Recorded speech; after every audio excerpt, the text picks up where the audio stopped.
Olá, tudo bem com você? Eu sou o professor João Cláudio Rufino, sou professor na Faculdade de Teologia e quero te dar as boas-vindas aqui nesse canal que tem como objetivo levar o conhecimento bíblico profundo para você que quer conhecer o que realmente o texto está dizendo, o que o texto está ensinando. E eu quero já compartilhar com vocês, pessoal, da minha alegria que está sendo, receber o feedback de cada um de vocês. Afinal de contas, é muito bacana quando a gente faz um trabalho, faz um serviço e ouve que isso tem contribuído, que isso tem ajudado. Pessoas do mundo inteiro, desde o Japão, Tchecoslováquia, Inglaterra, Espanha, o pessoal de Portugal, algumas pessoas do continente africano, de Moçambique, Cabo Verde. É muito bacana tudo isso. O pessoal dos Estados Unidos, aqui da nossa América Latina também, os meus irmãos paraguaios, argentinos, enfim. É uma alegria muito grande, saber que nós temos contribuído a partir desse canal com o estudo bíblico de tantas pessoas que não têm acesso às informações técnicas da cultura, do contexto literário, da língua original, no caso do Novo Testamento grego aqui. Então é muito bom, é muito bacana ter o feedback de vocês. Até por isso eu quero pedir que você deixe aqui embaixo mesmo os seus comentários, curta esse vídeo, compartilhe com o máximo de pessoas possíveis e se você ainda não é inscrito no canal, se inscreva, tá bom? Se inscreva e assina o sininho para as notificações. E dá uma olhada na tua inscrição, porque o YouTube de vez em quando faz o desligamento de pessoas automaticamente, tá bom? Então dá uma checada aí na tua inscrição aqui no canal. Nós queremos chegar o mais rápido possível aos 10 mil inscritos, gente. Então nos ajude, vamos para frente e vamos evangelizar com qualidade o mundo, beleza? Conto com você. O texto de hoje ele é bastante importante. Ele está em Marcos, capítulo 6, dos versículos 30 ao 34. Consiste justamente, gente, no texto que prepara aquilo que vai ser a primeira multiplicação dos pães dentro da narrativa de Marcos. E por que esse texto é importante? Porque ele ilumina a narrativa posterior. Ao mesmo tempo também que ele marca uma divisão, tá, de contraposição, inclusive com o texto anterior. E o texto anterior é aquele no qual Herodes Antipas manda matar João Batista. Então há, nesse sentido, algo muito interessante que eu vou explicar para vocês, ok? Antes da gente entrar na leitura do texto e fazer os comentários, também eu quero já dizer que esse texto precisa ser compreendido à luz do tema do bom pastor. Exatamente, pessoal. E aqui é, talvez, o ponto fulcral do texto, da narrativa. Jesus deve ser compreendido assim. E a temática do bom pastor, ela está presente já no Antigo Testamento, por exemplo, lá em Ezequiel, no capítulo 34, no versículo 5 e no versículo 15, sobretudo, que eu destaco dentro desse capítulo. Por quê? Justamente pelo fato de que Deus vai ser visto como o bom pastor de Israel e que Israel é alimentado por Deus com ensinamento, com conhecimento, com direção, ok? Esse dado é muito importante. Lembro também que essa temática está presente dentro de Jeremias, no capítulo 23, por exemplo, ok? Então é muito importante que esse seja para nós o pano de fundo de linguagem, de contexto, teológico para a compreensão do que é esse conjunto de apenas 4 versículos, que dizem assim: os apóstolos reuniram-se a Jesus e contaram tudo o que tinham feito e ensinado. Ele disse: vinde vós, sozinhos, a um lugar deserto e descansai um pouco. Com efeito, os que chegavam e os que partiam eram tantos que não tinham tempo nem de comer. E foram de barco a um lugar deserto, afastado. Muitos, porém, os viram partir e, sabendo disso, de todas as cidades, correram para lá a pé e chegaram antes deles. Assim, ele desembarcou, viu uma grande multidão e ficou tomado de compaixão por eles, pois estavam como ovelhas sem pastor. E começou a ensinar-lhes muitas coisas.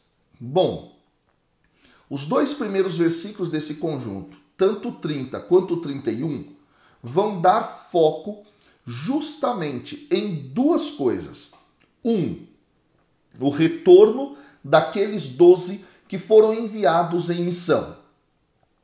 E segundo, na forma como Jesus é capaz de reconhecer o cansaço daqueles que ali se encontravam, tá bom? Esse dado é muito importante. Mas vamos lá.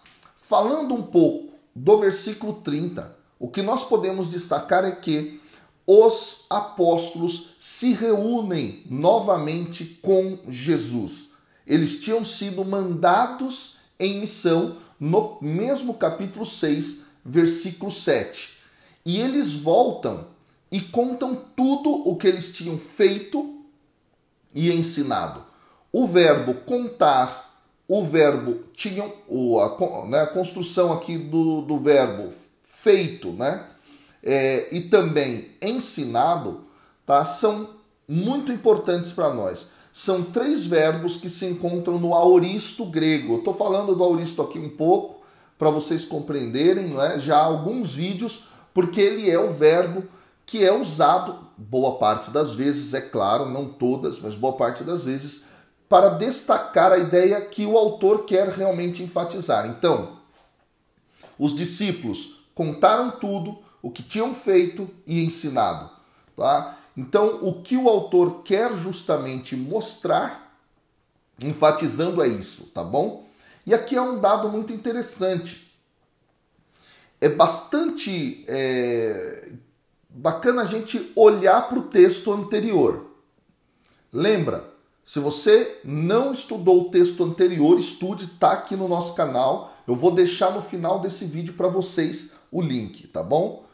O texto anterior é a narrativa do banquete que fez com que Herodes mandasse matar João Batista. E lá o texto diz que quando Herodíades pede, não é, a cabeça de João Batista, Herodes ele envia logo um dos seus para a execução do profeta. E esse dado é muito interessante. Aqui há uma oposição, portanto, daqueles que são enviados por Jesus e daquele que é enviado por Herodes. Herodes envia para matar, enquanto que Jesus envia para salvar. Esse dado é muito interessante, pessoal, tá bom? Essa contraposição, para mim, ela é fundamental. Até porque o que está em jogo neste sentido é também uma contraposição entre o mau pastor, que é Herodes, e o bom pastor, que é Jesus. Por que eu estou dizendo isso?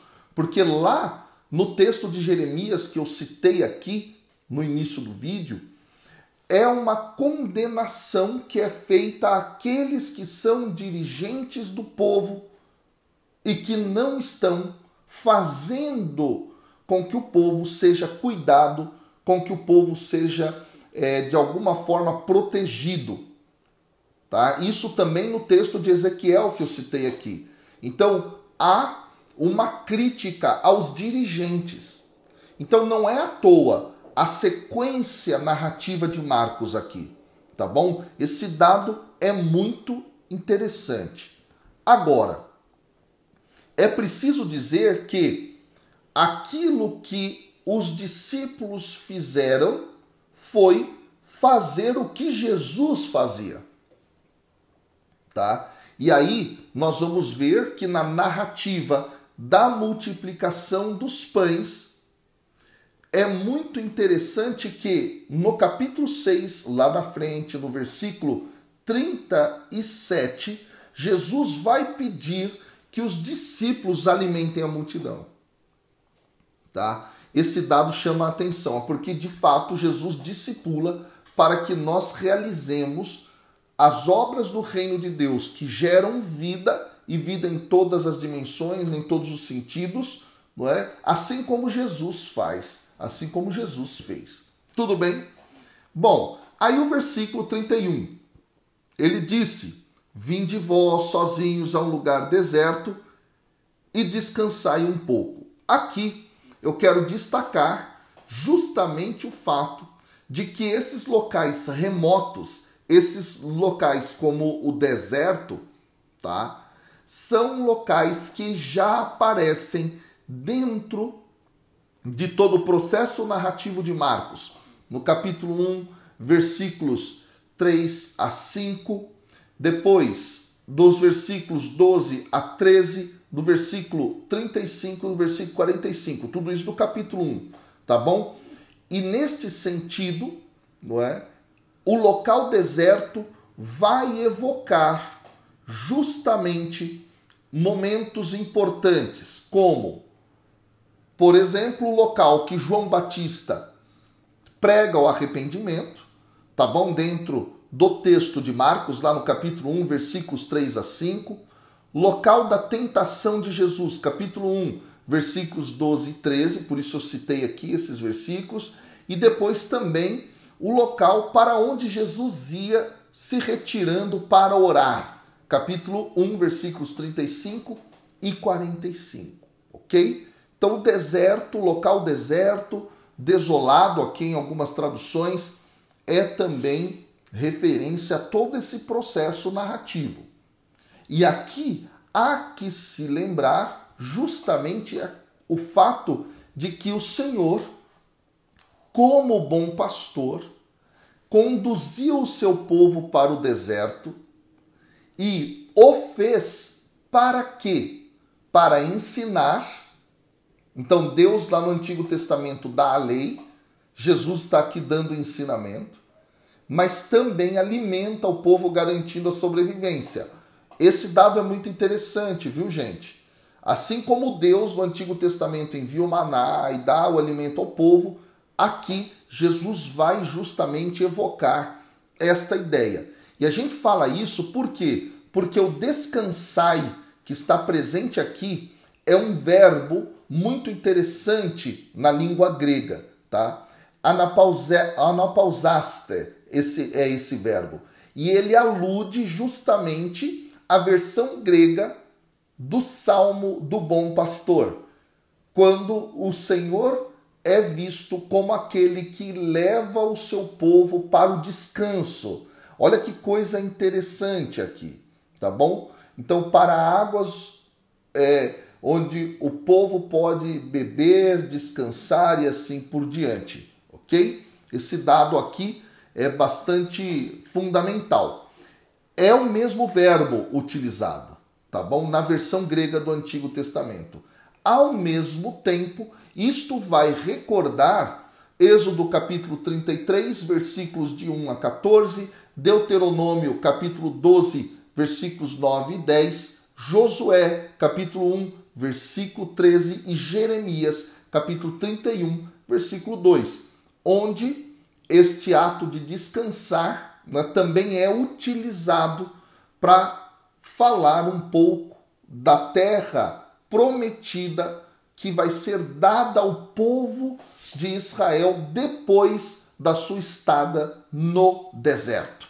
Olha que dado interessante aqui. Tudo bem, pessoal? Então é muito bacana dar essa ênfase. Jesus, portanto, é esse bom pastor. E aí, nós temos também uma outra referência aqui interessante. Em Mateus, no capítulo 11, versículos 28 e 29, Jesus promete descanso. E ele promete descanso, tá bom? Apontando para uma dimensão escatológica. Ou seja, no final de toda a nossa peregrinação nesse mundo, para aquele que vive de acordo com o reino de Deus. E há um detalhe muito interessante, porque em Hebreus, no capítulo 4, versículos de 9 a 11, também isso vai aparecer.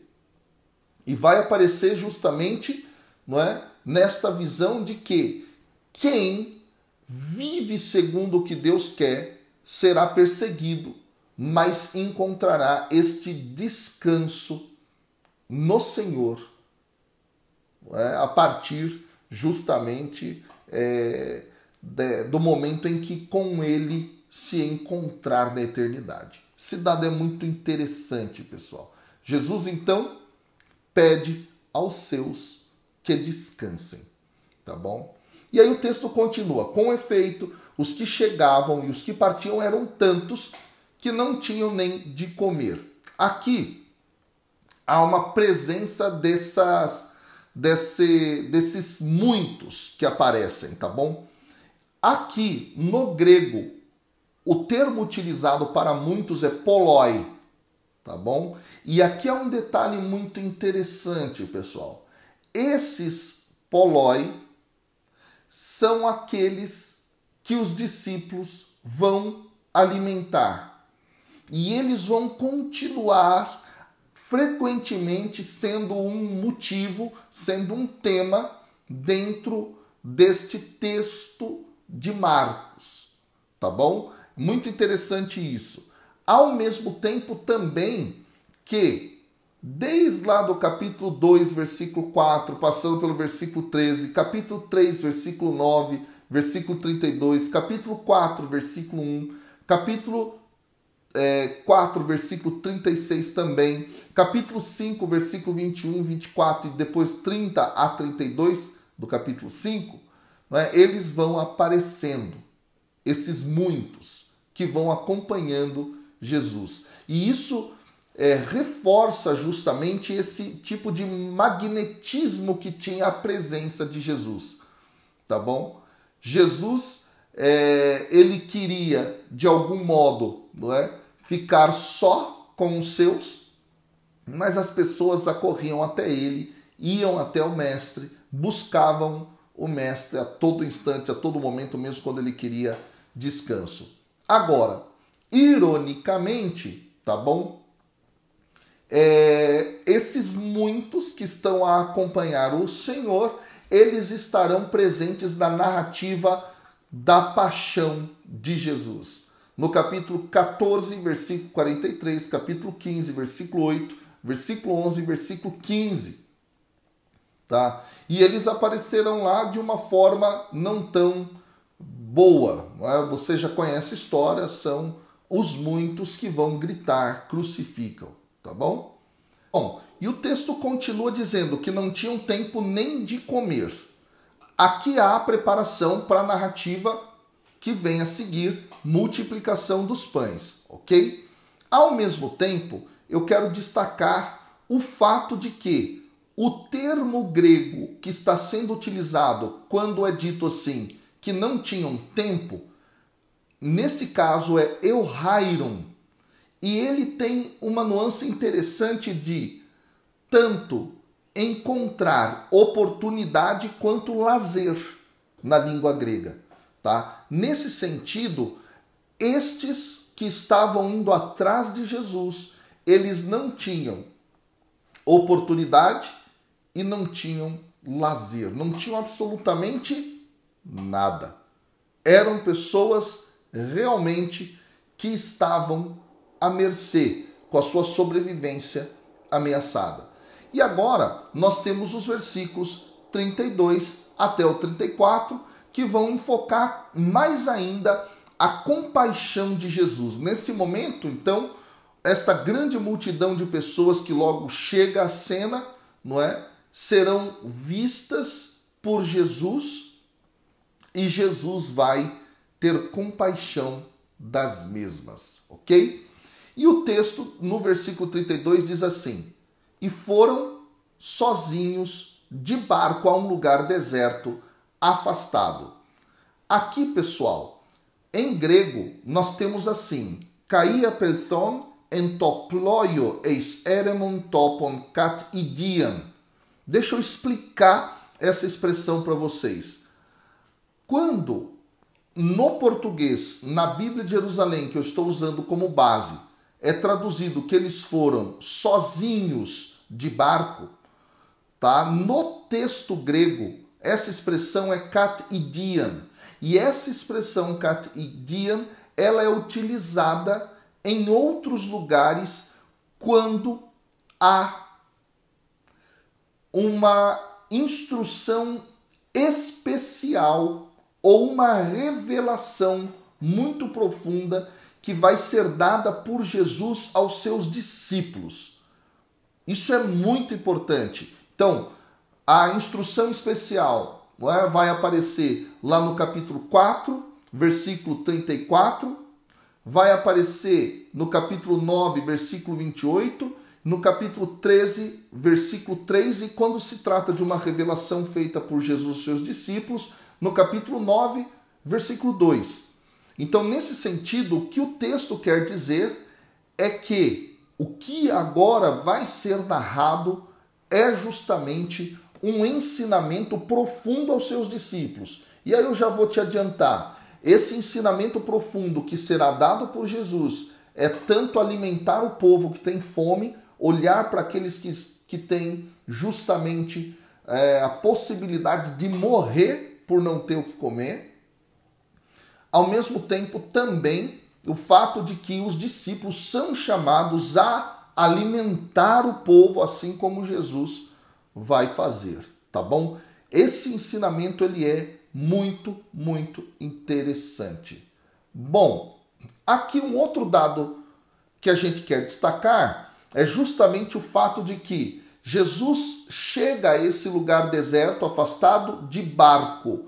Neste caso aqui, trata-se da terceira jornada de barco que vai aparecer dentro do texto até agora. A primeira, capítulo 4, versículo 35, tá bom? Até o capítulo 5, versículo 1, depois os versículos 21 e 22 do capítulo 5. Neste momento, então, aparece essa ideia da jornada de barco aqui, que sempre é bastante intrigante na narrativa de Marcos. Se você não sabe disso, é muito bom que saiba, tá? Dentro deste evangelho, Jesus faz diversas travessias e sempre quando isto ocorre, ele logo enfrenta uma situação que precisa ser resolvida porque é uma situação problema, tá bom? Outro dado interessante aqui que a gente agora quer destacar é o que vem a seguir no versículo 33. Muitos, porém, os viram partir e, sabendo disso, de todas as cidades, correram para lá de pé e chegaram antes deles. Gente, aqui o destaque é justamente o seguinte: o verbo ver e o verbo saber e o verbo correr e o verbo chegar, todos eles aparecem no aoristo. E neste sentido, é muito interessante perceber que estes muitos estavam atentos aos movimentos de Jesus e o reconheceram e, portanto, foram atrás dele, mesmo tendo até que talvez fazer o caminho todo a pé para dar a volta no lago da Galileia, ou quem sabe até alguns de barco. Só que o dado interessante é que Jesus partiu, olha só, Jesus partiu e agora, quando Jesus chega no local, no versículo 34, ele já vê uma grande multidão. É muito interessante isso. Eles sacaram para onde Jesus ia. Então há esse magnetismo mesmo. a atração que Jesus exerce, não é? Muito interessante. E ele vê essa grande multidão e agora ele fica tomado de compaixão. E este tomado de compaixão, gente, é muito profundo. Por quê? Porque Deus é visto como compassivo, como misericordioso no Antigo Testamento. Jesus agora atua desta mesma maneira. E aí vem então a constatação do autor. Jesus é tomado de compaixão porque eles estavam como ovelhas sem pastor. E aí o texto termina dando justamente a ênfase, não é, de que ele começou a ensinar-lhes muitas coisas. Jesus, então, ensina a multidão e ensina os discípulos como é que eles devem lidar com essa multidão. E aí, o profundo saber de Deus revelado.